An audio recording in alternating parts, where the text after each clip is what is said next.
Hi guys! Hi everyone! Good evening! This is Manay Gina and welcome back sa aking YouTube channel. So guys, another mini vlog for today's video at ang ating pag-uusapan ay walang iba kung hindi si Maymay Entrata.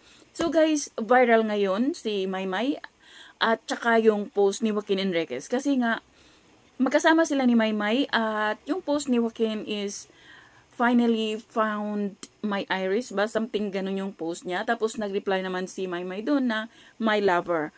So, nag-reply din si Joaquin at sinabi niyang mahal kita. So, confirm na talagang si Joaquin is boyfriend ni Maymay ngayon. So, alam naman natin guys na maraming nagmamahal kay Maymay. Siyempre, marami tayong nagmamahal kay Maymay at ang gusto lang din naman natin is makahanap siya ng taong talagang nagmamahal sa kanya. Kasi alam naman natin na ilang beses na siyang nabigo, di ba?